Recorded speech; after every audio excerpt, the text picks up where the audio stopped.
Thank you all for joining. Welcome, welcome. Good afternoon, and welcome to Adweek's webinar, How to Turn Audience Intelligence into Competitive Advantage. I'm Delaney Stripmatter with the Adweek Content Studio, and I'll be your host for today. Today's webinar is sponsored by Resonate. So my role is to just set the stage a little bit before we bring our speakers on. Today's topic is around how most organizations have more consumer data than they realize, but it is buried in dashboards or stripped of context before it reaches the team that will actually use it. WeatherBug changed that. So in this session, you're going to learn from WeatherBug how they now hand their ad sales teams data-backed pitches and connect audience insights directly to outcomes across media, personalization, and strategy. So if that is a conversation that you are interested in, you are in the right place. And it's also a conversation. At the end of today's presentation, we're going to have time for audience Q&A. So if at any point you have a question for one of our speakers, you can drop that in the Q&A window. We'd love to answer your questions. Anything that we don't have a chance to answer live, we are going to hand off to the Resonate team, and they'll be able to answer offline as well. It is not too late. If you have a colleague that this is also of interest to them, they want to learn more about this topic, about 15 minutes ago, we sent you a reminder email with a registration link. You can send that their way. They can join us live, or if they are registered, they're going to receive a recording later today. And there is also no need to wait. If you want a version of today's PDF slides, you can find those in the resources window. But there's an additional resource from our sponsor Resonate called the Summer 2026 Spending Outlook. So I highly encourage you to check that out as well. And if you're an Adweek webinar regular, you might notice that our format has a little bit of a different look. We had a little bit of a facelift, and we would love your feedback on the new layout, the Q&A feature, the resources. At the end of today's webinar, a survey is going to pop up. It takes less than a minute to complete, and we would love your thoughts on the new layout. And as always, if you enjoy Adweek webinars, you can find our full calendar of events at adweek.com/webinars. All right, enough from just me. It's time to bring on our amazing speakers today. First and foremost, I'm going to bring on Gundeep Hora. He's the president and general manager of WeatherBug. He leads WeatherBug, one of the largest weather intelligence companies in the US. And prior to WeatherBug, he held leadership roles at Samba TV, Foursquare, the Weather Company, helping brands and media partners drive growth through data, technology, and strategic partnerships. Thanks so much for joining us, Gundeep. Thanks for having me. We're also joined by another member of the WeatherBug team, Rachel Peterson, who is the Director of Account Management and Ad Operations. With more than 20 years of experience spanning meteorology, marketing, ad operations, account management, she brings a really deep understanding of digital publishing, audience engagement, and advertising strategy. So thanks for being here, Rachel. Thanks for having me, Delaney. And we are also very excited to introduce Meredith Albertson, who is the CMO of Resonate. Meredith leads brand and growth strategy for the AI-driven consumer intelligence company, Resonate. With more than 20 years of B2B marketing experience, she specializes in data-driven growth, brand building, and that go-to-market strategy. So I couldn't think of a better panel to have today's conversation. Very excited to learn from you all. I'm going to take a back seat. I'll join you all when we're ready for some audience Q&A. All right, thanks, Delaney. Welcome, everybody. We are so excited to have you joining us today. As Delaney mentioned, my name is Meredith Albertson, and I am the Chief Marketing Officer at Resonate. I'm going to be the moderator for today's conversation. Now, every organization strives to be data-driven in their decisions, their strategy, and their execution. But one of the biggest challenges around data is that so often it is viewed as simply a research tool.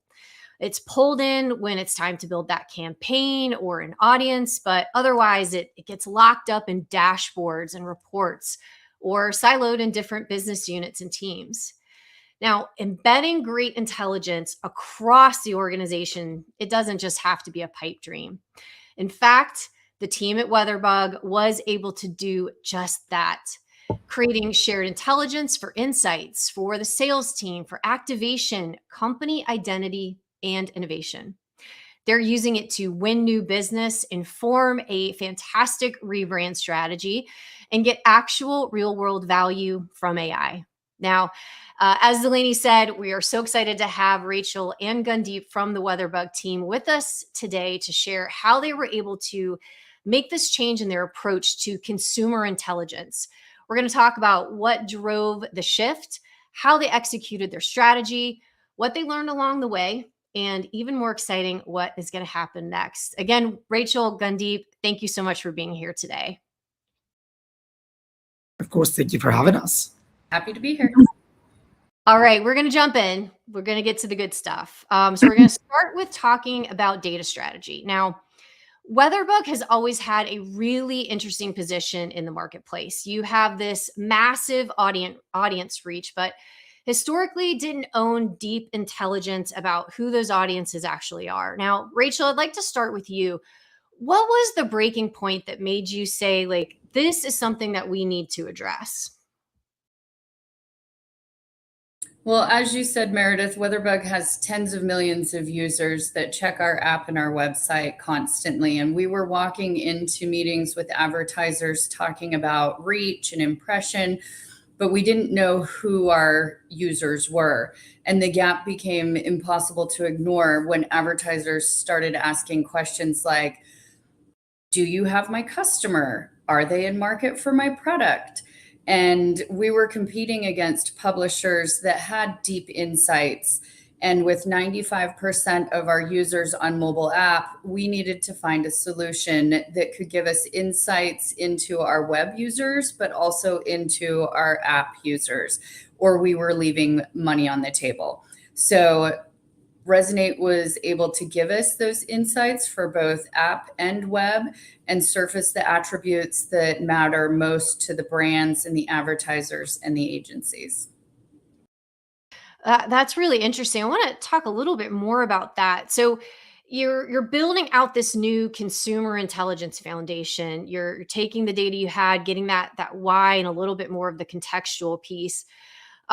How did you start thinking through like what you actually needed to know about your audiences? And then I'd follow that up with, what was the business case that you made internally to kind of to justify this change in approach and the investment that was going to be made? So we started with the questions that our sales team was already getting asked and that they couldn't answer. And that became our requirement list. What do the advertisers want to know? And we kind of worked backwards from there. The business case wasn't that complicated. If we could prove that our audience matched the brand's target customer, then we could convert more pitches. So every insight could surface something about our users, which would then end up in a potential yes in a sales conversation. So we prioritized attributes that would move needles for advertisers: household income, in-market shopping signals, intent to travel, dog owners, lottery. And these are the things that let the brands say, oh yeah, that's my buyer. And the strategy and the investment the strategy and the investment extended beyond sales, because understanding our audience more deeply made it so that product could make decisions based on that. It gave us insights into brand strategy and then into how we wanted to approach AI. So it wasn't just a one department win for us. No, it definitely doesn't sound like it. Gundeep, I'd love to hear your perspective here as well. It's slightly different from Rachel's. Yeah, absolutely. And I think Rachel touched on it. And I think that's exactly the way we sort of looked at making that business case. So ultimately, one of our core tenets of the business is user centricity and customer centricity. Every conversation, every functionality that we think about building within our product, within our capabilities, it all starts with what does the user want? So we really think of our customer base as this sort of dual relationships that we have to manage. One is with our consumers. You take care of the consumer, they'll continue to deeply engage with you. And then if they're engaging with our platform, we can then take that highly engaged, deeply interested audience to our advertisers, our agency and brand partners. And so all of our conversations and functionality starts with, what does the user want? What do our customers need?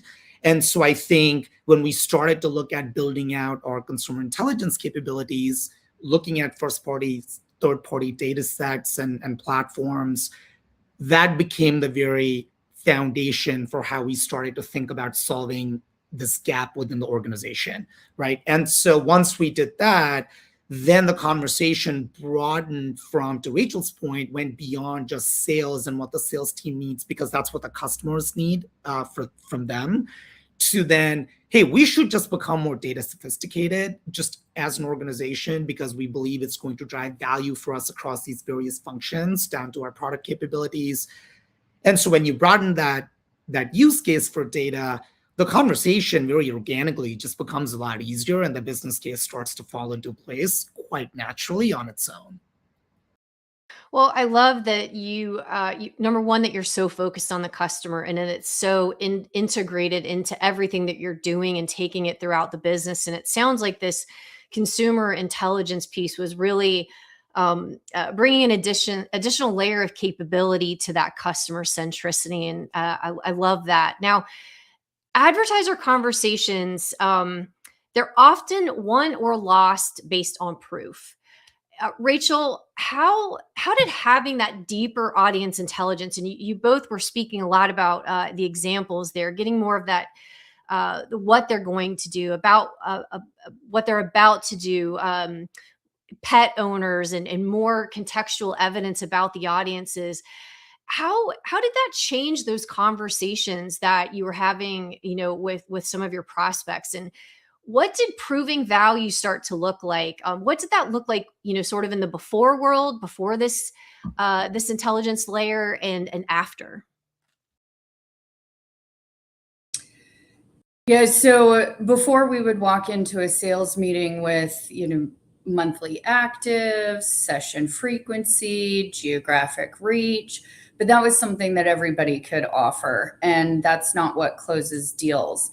Afterwards, we were able to walk in with, here's what we know about our user, and here's how we see it matching with your customer. And an example of this is, once we got access to all of this data, we saw that we had a very large group of discount shoppers. So we were able to go to Shoe Show and Shoe Department, which is a discount retailer, and say, hey, this is your customer base. They're on our platform. Run a campaign with us. And they did. So it shifted it from us trying to pitch them to them seeing their customer in the data. And the proof used to be, oh, let's show you what the post-campaign report looks like, how our customer service is. Now we can offer proof for the buy before the buy even happens, which shortens the sales cycle and builds confidence in the relationship earlier. Oh my gosh, what a really amazing way to bring that proof to life and to offer something that's so differentiated that some of your competitors can't offer. Gundeep, what's the broader business impact? I love that you guys, it starts off with sales and it starts off with a lot of the revenue pieces of the organization, but you guys always take it to that next level. What was some of the broader business impact there? Yeah, so one of the focus areas for us over the last 18, almost actually 2 years now, has been to reimagine our brand in the consumer weather space, and then ultimately express that reimagination in the way we deliver our consumer product experiences to tens of millions of consumers every single month who engage with us. So as you can imagine, as we started to, and part of the reason why we did that is because user expectations have changed. Consumer weather as a category has changed. The way people engage with mobile apps and web products has changed over time. Our positioning over time has changed as well in how we deliver mission critical, life-changing information to consumers when they need it the most. And so as we were thinking about taking that exercise, one of the things we wanted to do is we didn't want to come up with a brand that resonates with all of us who work at WeatherBug, right? Ultimately, we are in service of our consumer, and ultimately we're building these capabilities for them. And so it's really hard or it's really important rather to make sure that you truly resonate with the audience. And the way you do that is to understand deeply about who they are, what their behaviors are, why they engage with us, why us versus our competition that equally does a great job at delivering this information. And so I think it was really, really interesting and important for us to make sure that we got the pulse of our users right. And that's where having access to this data just made all the difference in the world. We're now that rebranding work is now done. You're now starting, we're rolling out the redesign of our consumer platform this very moment as we're here having this great conversation. And some of the early feedback that we're getting is very interesting, because people are now starting to tell us things like, hey, wow, this is really interesting. I love that you are taking a more positive take on weather. And they may not necessarily be able to tell us exactly what they like about these capabilities, but we know from the sentiment surveys that we've run that people really like the direction that we're going in. And I think a lot of that would not be possible unless we had taken data and understanding of our users as seriously as we did. Right. So now you're starting to see us, take all things data, our deep understanding of the consumer from sales all the way down to the product and how we show up for them every single day.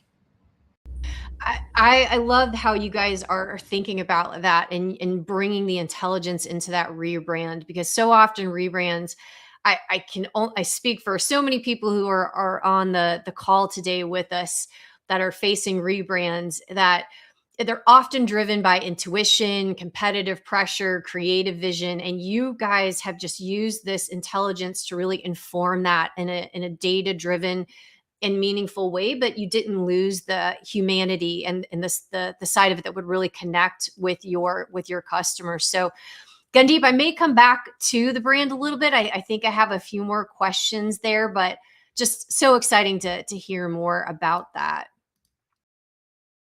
All right, we're going to switch the conversation a little bit, because this is one of the things I find so special about what WeatherBug has done. And you've taken that intelligence and you put it right by the revenue engine. You put it in the hands of the people, that are closing deals. Gundeep, a lot of organizations, they centralize their data in insights or analytics teams. Now, those teams aren't always creating data services or sales. They're not always sitting, just next to the revenue teams. But you all at WeatherBug, you made a very deliberate decision to put that consumer intelligence directly in the hands of your sales team. What were you thinking? What drove that decision? And what did you have to change alongside that to make it actually work? Evolving our DNA.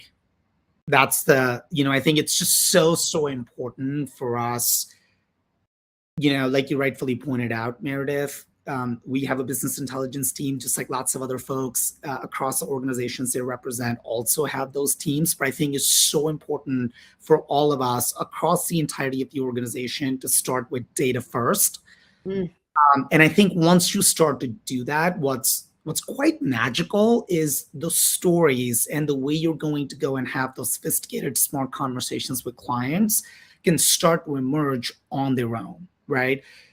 It's what we have seen, at least within our organization, is when we would just give data to our sales and revenue teams, there was a little bit of a struggle to then say, well, where did this data come from? What does this really tell me? How do I manipulate the data?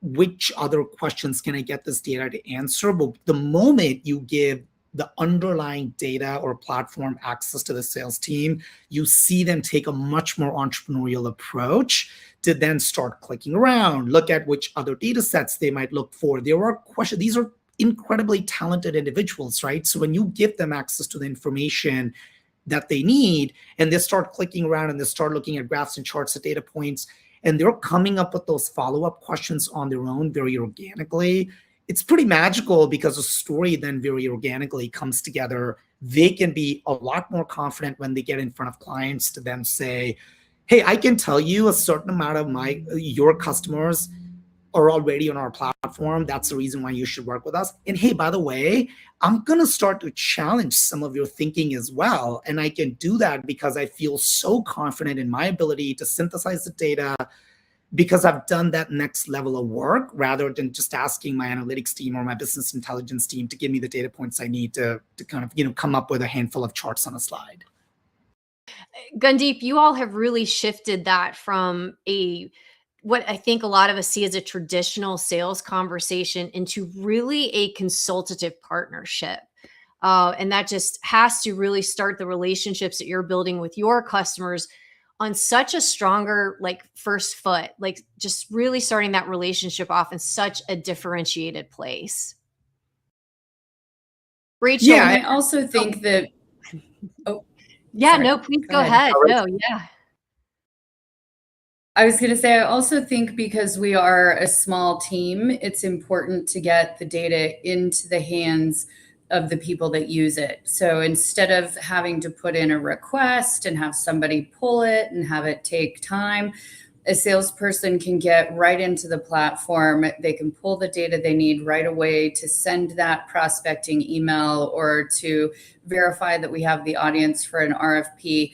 And it just makes it a much smoother process for us. And we didn't just stop in the sales planning cycle. We gave the sales planners, we gave the sellers, we gave marketing, we gave product, everybody access to this, because the data that the sales team finds valuable can also be valuable to those other departments as well. Rachel, I love that you brought up some of the other teams. We've talked a lot about that. Gundeep mentioned the entrepreneurial spirit that the sellers are now having. Did you see some of those same signals in the marketing organization, or some of the other teams? Yeah, so the data that we see shows that we have a large travel audience, and that helped marketing and product decide that we needed to have a travel section, or we needed a more robust one. And so just because we want to sell to the airlines or the CVBs out there doesn't mean that that's where it stops. It goes into what we offer our consumer as well, because they like to travel and they come and check the weather to see what's going on in their destination. Well, I can tell you, you guys are always there on my phone when I'm traveling. I've got a little trip this week, already checking the weather. So I'm definitely one of those people in that audience as well. I'm going to go ahead and jump into the next session.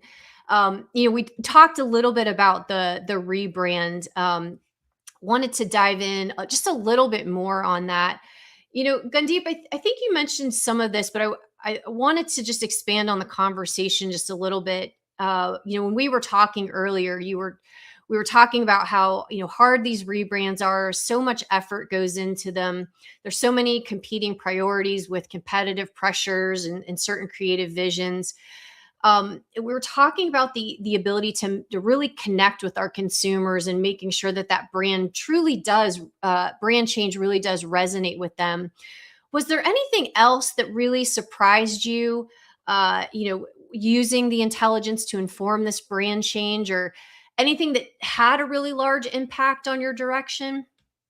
Yeah, absolutely. And I would say it started with the positioning for us, right? So typically what you see in weather platforms, large-scale consumer weather platforms, is we typically tend to get a much, much higher engagement when weather is bad. So if it's raining, there's inclement weather, storms, tornadoes, hurricanes. When people are deeply concerned about their safety and the safety of their loved ones, that's when people tend to lean on us to keep them safe and informed, so then they can figure out their evacuation situation, if they need to leave their area to go be elsewhere to keep themselves safe. That's typically when people lean on us the most.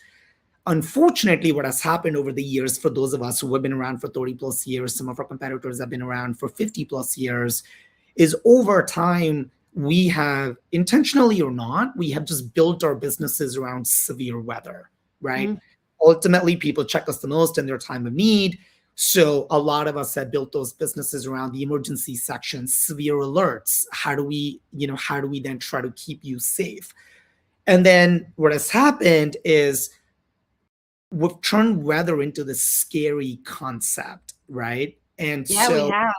when we were looking at consumer intelligence and consumer research, and we were speaking to our audience, what they were starting to tell us is, hey, look, the reality is, yes, I do need you to keep me and my family and my friends safe, right? That's just a very nature of weather.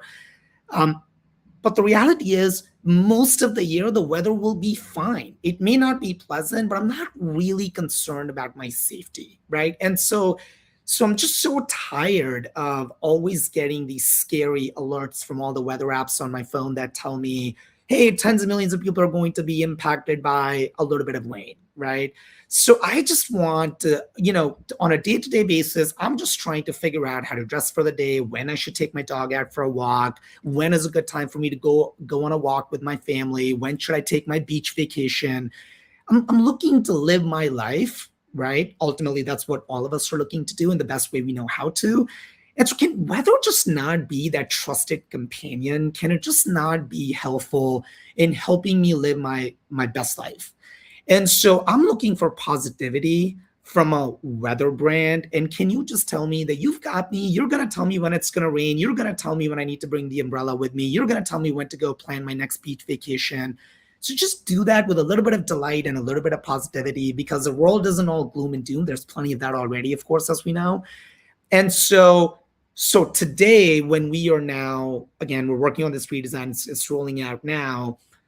The approach we've taken is one of positivity, the one, it's one of being radically helpful. We're going to be there. We're going to take this very scientific set of data points, and we're going to explain to you what this means as you go about living your life, right? So, hey, you should take your umbrella. You should go for a walk now versus 2 hours from today, because it's going to rain in the next 2 hours, right? Hey, by the way, even if you miss that window and it's going to rain in the next 2 hours, that's okay. We'll tell you when you can step outside again.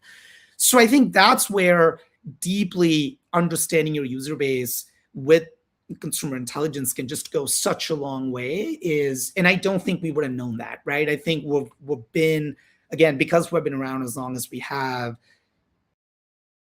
always had this intuitive understanding of what people want, and without having access to additional data and frankly, for us to challenge our own thinking and what we know is true about the business, we would have never truly gotten to that shift in sentiment is, hey, maybe people are tired of the doom and gloom of consumer weather. And so we could take a different approach to this and take a much more lighthearted, a pleasant, a delightful experience, and we can bring it to life in the form of our product experience today. I really find it so interesting how you all have used this intelligence to not only remain the trusted partner to your consumers in their time of need, but that you did see and understand and then take action on that ability to be that positive partner, to help me understand when I can go walk my dog and it's not going to be raining outside. And you all have taken such a thoughtful and wonderful approach to it. And it's really, I could talk about branding all day long. It's very interesting. I wanted to go back to one other thing that you all mentioned earlier about part of this branding initiative and in the experiences that you're developing through this intelligence. You mentioned that you were creating the travel section because of what this data was informing about your consumers. How are you thinking about making this intelligence informing your brand on an ongoing basis? How are you, do you look at things monthly? Do you have like weekly sessions? You guys are really making this rebranding and this and keeping this connection with your consumers. This isn't a one-time thing for you all. This is something you're doing on a regular basis. How are you doing that? How are you thinking about it? Yeah, so we're starting to look at things like consumer journey mapping. So, we have the life of a user as an example over the course of 24 hours. We're starting to take an audit of all of the functionality and features, some of which Rachel talked about, this travel section, again, starting with the very baseline of developing personas and who typically tends to engage with us, and then understanding the ever-evolving nature of our lives, right? At the end of the day, we can call them users, but who they really are people just like all of us collectively, and they have responsibilities and stressors and anxiety and excitement in their life. And so if we can figure out where and how, if we can understand who they are, and if we can over time start to evolve our understanding of how they're progressing in life, then we can be there every step of the way through the lens of weather and environmental context. And we can be there to be in service of those consumers as they are, again, living their lives, right? And so that will manifest itself in some of the features we're building, the evolution of some of those features. So, there have already been instances where, we looked at truncating down certain features because our audience is just not in that stage of life anymore. And there are certain capabilities that we're expanding on. So outdoor sports, for example, over the years, we've gotten a lot more users who are a lot more physically active. And so they're just looking to understand how weather will impact their tennis game or their running or, their walking. And so I think as we continue to evolve our understanding, and that's what it is, it's an evolution, meaning it can never be a once a week, once a month conversation. It will always need to be, well, how did we make this decision? Why did we make this decision? Why do we think this is the right decision to make in this very moment now? And so I think, just constantly staying connected with that audience, understanding how they're moving through life, understanding how their interests may have changed over time, and then making decisions within our business and our product to make sure that we are addressing those, can just go a long way in driving that resonance. Yes, it's if the only thing constant is change, and our consumers are shifting every single day, every single moment. So the strategy and the perspective that WeatherBug has is just really incredible. I want to shift the conversation, I think, to the equally exciting topic as to brand is AI. And Rachel, I want to talk a little bit about how WeatherBug is using AI to think about their business goals and objectives. Now, all the marketers that are sitting on the session today, we're all being asked these questions every single day about AI. How are we applying it in our business? What growth is it driving? What's the efficacy that's happening here? I would really like to understand, Rachel, how specifically your team is using it. What are you doing with AI right now? How are you using it to inform your strategy? So it starts in the beginning when we're prospecting. We use AI to see if we can tell a weather story for a specific brand on how that weather impacts that brand. And then we use it to do quick research about the brand, what they're trying to achieve in the marketplace, who their consumers are. And then we're able to go into Resonate's platform and match that because they have a lot of AI in the platform as well. And then once we have a campaign live, we're using AI to help optimize and give us quick fixes for campaigns to help with delivery performance. So you're part of a larger organization now with the recent acquisition, and I know that consumer intelligence is really a foundational part of your approach. You just spoke about some of those ways, really developing that impactful strategy. In your opinion, I'd love to hear from both of you on this. What does it actually take to get something real out of AI at that strategic level, and what role does that data foundation really play? Rachel, why don't we start with you? It really starts with guardrails. You have to tell AI exactly what you want. Don't make stuff up. Make sure you're looking at, documented sources, and then, even being able to upload your own brand documentation and saying, this is who WeatherBug really is. Now match it to a consumer or match it to an advertiser that would fit. Having those guardrails really are the most important part. Gundeep? Yeah, so Meredith, you're exactly right. We were just acquired by a company called 0 to 1. 0 to 1 has built a large behavior model that enables them and now us to predict human behavior with 85% efficacy. So there's a high degree of success and confidence in how that model can predict what human beings will do. And so I think the way we sort of think about that is, well, this is great. Now we have a deep understanding of our users. We're now taking that deep understanding and informing our product strategy or sales strategy, how we speak to them, the rebrand, the redesign, all these great things that we just talked about.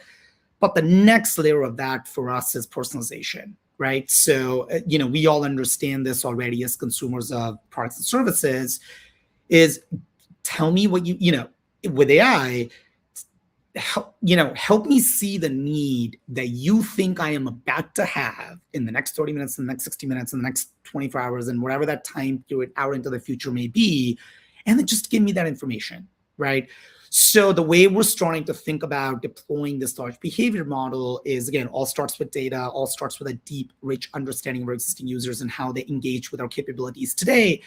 And then the way you'll see this, again, manifest inside of our experience in the next several months is, well, if I understand that you have allergies because I've seen you spend a lot of time inside of the pollen section of our app, well, then over time, by the time next spring season comes around, I'm going to reimagine the home screen and I'm going to surface the pollen information way ahead of time. So if you need to start taking your allergy medication before the season starts, you can be ready to go.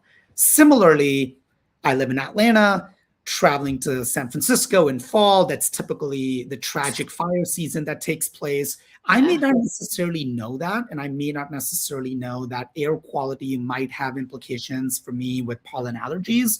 So imagine if I land at San Francisco International and have no context around what's going on with the fire situation in that moment of time, and AI can then say, hey, by the way, the air quality index is, deep red, the air quality is maybe not the greatest right now because of the fires nearby. Tap here to get the details. That's what we think this AI capability and this large behavior model from 0 to 1 is going to enable us to accomplish. And ultimately, to Rachel's point and to your point, it all just starts with deeply understanding your audience, feeding that data so then you can get to the right predictions and enable them in the form of an engaging product experience. Yeah, absolutely. Well, all right. I want to ask you guys both one more question. Then we're going to bring Delaney back and start looking at some of the questions that have come in throughout the session today. When you think about the maturity curve, from where you've gone, your own journey, from not having that robust source of first-party data to then being able to embed this consumer intelligence across sales, across brand, into AI, what does it really take from marketing leadership, sales leadership, executive leadership to keep scaling that data strategy? What does the organization have to believe? What does it have to be willing to do to really move it to the next level? Rachel, do you want to start with you? Sure. I think the biggest unlock is organizational belief that audience intelligence is a shared asset and it's not just a departmental one. And when only one team owns the data, the value is capped. And, when you have sales, marketing, branding, product, and you're all pulling from the same data foundation and the same foundation, then the compounding effects are significant and everybody's on the same page. Yeah, I'll just add to that. I think it's just intentionality, right? So we talked about our North Star being our users and our brand and agency partners, these two sets of customers that we service today. And so starting with the North Star first, starting to develop and maintain that ever-evolving understanding of how their businesses are changing, how consumer preferences are changing over time, being intentional about always staying informed, always looking to seek truth from the data. And, again, every business has seasonality. Every business has, if you've been a part of a business or an industry for a long time, over time, you'll just build that intuition. And in a lot of ways, that intuition is not wrong. It's over time, it was built by looking at data, making mistakes, learning lessons. But I think it's just so important for all of us to challenge ourselves, to constantly come in every single day and then just try to learn just a little bit more about our audience, try to question our beliefs and that intuition that we've developed over the years, just to see if those things have changed, right? And just to see if there's a new way for us to express ourselves, to our customers, to our consumers, and just take half a step forward to be in service of them in a much more better way than we were last week. I like and that. And to add to that, I think, marketing has to be willing to challenge the way sales is pitching, right? And sales has to be open to changing the way they pitch too. So having the data helps both teams see, okay, maybe we do need to change our strategy. Maybe we do need to change the way we're taking this to market. Yeah, data is the great equalizer in conversations like that. Delaney, we'll go ahead and bring you back, see what questions we've gotten from the audience, and we'll go from there. Sounds great. Thank you all so much for sharing your experience building this data audience insights, like single source of truth that all of these teams could work from. Fascinating to hear about, and I'm sure the audience has some questions, so we're going to dig into those. A few reminders before we do. Use that live Q&A box. If we don't have the opportunity to answer a question live, we are going to hand these off to the Resonate team. They have the ability to follow up with you. So if you're holding a question thinking it's too specific and not applicable for everyone, go ahead and shoot your shot. Ask your question. And you do not have to wait to download resources from today. There's the slide deck and there is the guide that was provided by the Resonate team. So highly encourage you to go ahead and download that now as well. The recording for today's session is going to arrive in your inbox later this afternoon. And with that, let me dive into some questions here. I think this first one is a really great place to start. And Gundeep, I'm going to have it go to you, and then Rachel, I'd love to get your thoughts on this as well. For teams that are just starting this journey, what is the minimal viable data foundation that you'd recommend before you're trying to put this intelligence in the hands of sales? Actually, this might be a Rachel question first. Hold your thoughts, Gundeep. What is that minimum viable data foundation you'd recommend before putting this in your sales team's hands? Is there a crawl, walk, run version of this program? Rachel, I'd love to get your thoughts. I mean, Resonate has so much information. It's hard to say where to start, but I think we started with getting the information and saying, okay, let's start prospecting with this. See if this makes a impact in the number of meetings we can get, or people that are like, oh, okay, you've got my audience. Let's send you an RFP. And, minimum data, I mean, they've got user insight data on purchase intent, on how much they spent in the last 3 months, how much they intend to travel in the next 6 months.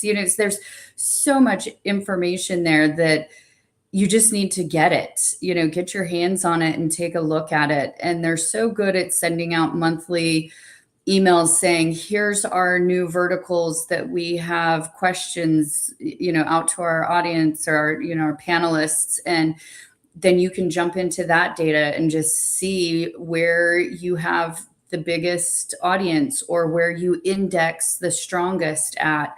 So, start with prospecting, move into RFP responses, and then turn into a partnership. And when I say turn into a partnership, I'm thinking of Honda specifically. Like, we were able to go to Honda and say, here's the number of people that have an intent to buy a Honda in the future. Here's the values that the WeatherBug users have, and look at how they match with what your safety features are for Honda. And, here's where you can grow your market share. And so we became much more of a consultative partner for them.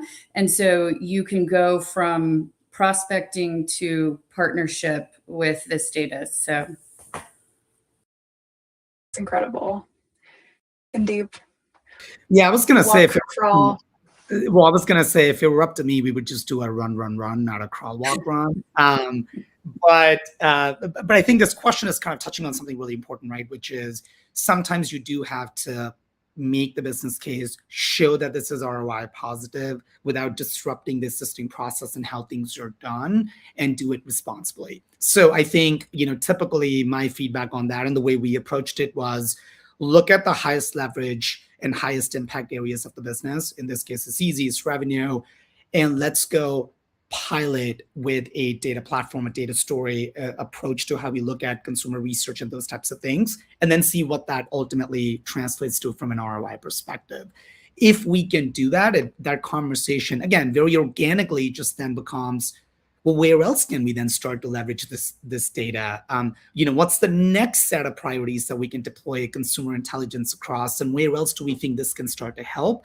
So my recommendation, start small, get some early wins in, start to prove the value, and you'll see the entire organization will start to kind of morph itself into, well, where do we get more of this information, and how else can we deeply understand all aspects of the business and validate that with data?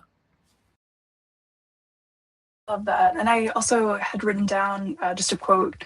I've lots of notes, both from you and Rachel, but one quote that you had was around, we're evolving our DNA to be data first. And that can be, I imagine, a little bit of a stretch, a little bit of a painful process at start. And so the next question we have is kind of around that start process.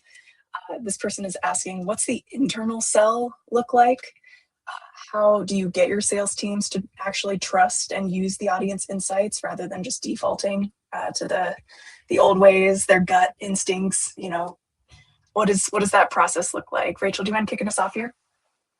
I think it's very easy when you go from no data to data, when you can actually, because that's what we did. We went from no data to data.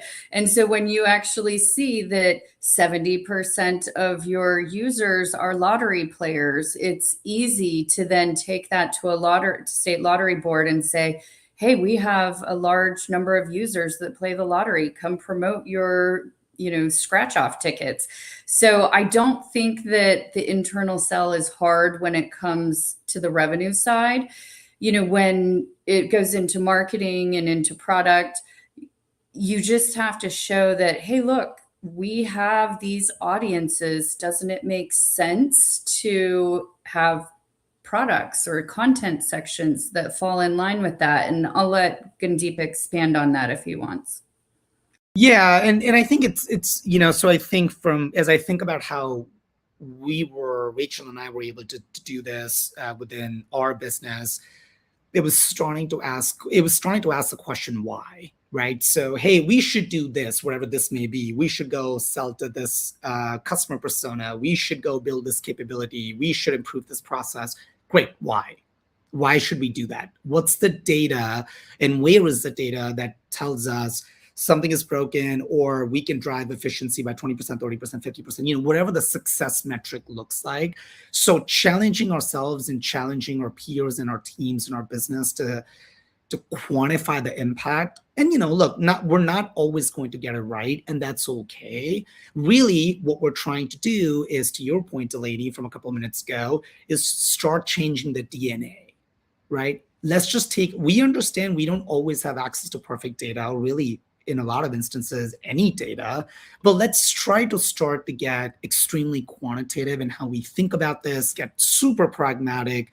And then when that project is done and we're now starting to see success, if we're starting to see success, let's go back and reference that recommendation we made to see how right we were or not. And then we'll just use that as a way to constantly challenge ourselves and get more data driven.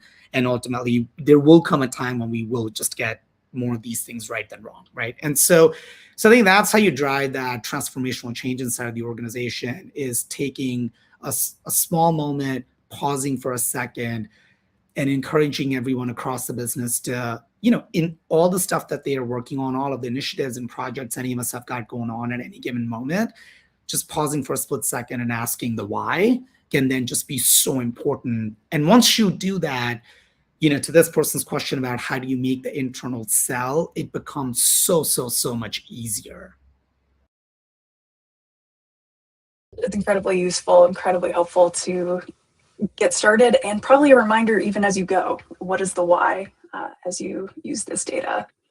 We have time for one more question, and this kind of tilts a little bit from internal skepticism or internal selling to the external. So this person is asking, how do you handle advertiser skepticism around this kind of predictive data, especially when the insights challenge what they think they know? Gundeep, do you have a response for this one? And then Rachel, I'm going to hand it to you. Yeah, so I think this is where looking at multiple sources of data that can validate the story can just go a long way. And then also humanizing the story can just go, or humanizing the data can just go a long way. So simple example, hey, we tend to over-index for users who are interested in travel, right? And we have looked at the Resonate platform, and look, 80%, I'm making this up, by the way. I don't even know. 80% of our users tend to travel much more than the average consumer. So if you're a travel brand, you should probably, so your airlines, your hotel, you're a tourism board, you should probably consider advertising within our platform.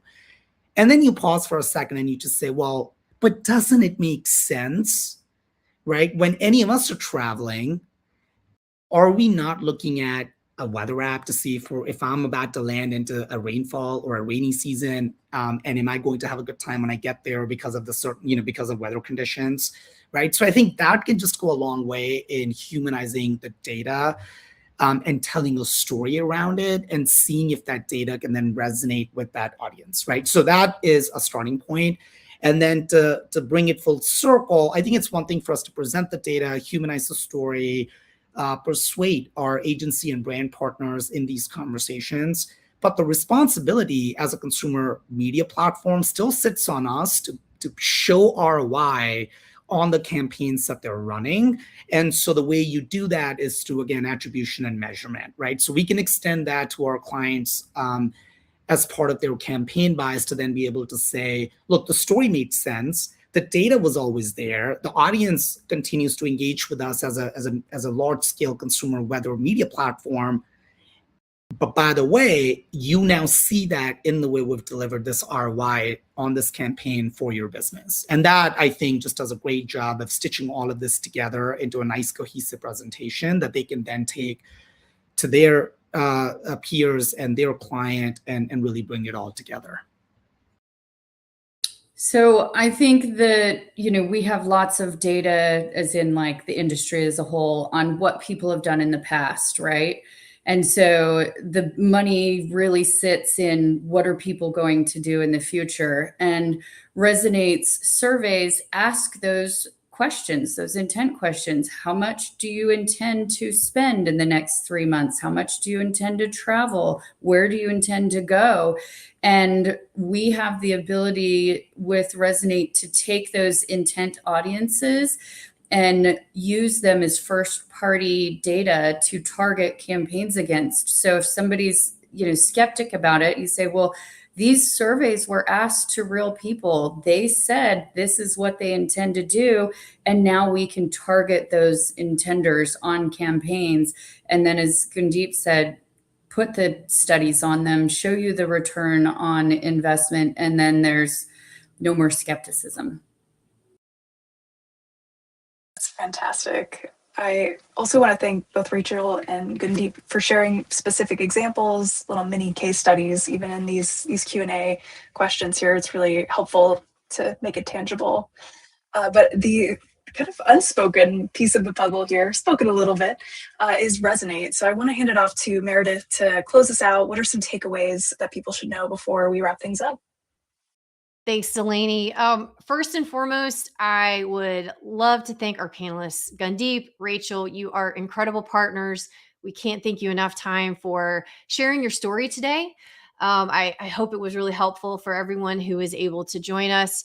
And on behalf of the Resonate team, it is just so thrilling and exciting each and every day for us to be able to partner with you and to work with you on your intelligence strategy and the execution. And for those of you who joined today, if you are interested in continuing the conversation, if you are interested in understanding more about how Resonate's predictive consumer intelligence supports brands, supports agencies in all stages of their growth and evolution. You can look at that QR code on the screen. Please schedule some time to meet with us, have a great conversation. I would also be remiss if I did not encourage you to also download the WeatherBug app. It is the greatest weather app that is out there. A little bit biased, but absolutely, you should definitely download it. But thank you all for your time today. Again, Rachel, Gundeep, Delaney, we certainly appreciate everything. Of course. Thank you, guys. Thank you so much. Our pleasure. A reminder, at the end of this webinar, a survey is going to appear to ask you a few questions about our new layout. We would love for you to fill out that survey. A huge thank you to our sponsor, Resonate, and thank you all for joining. We'll hope to see you next time. Thanks, everybody.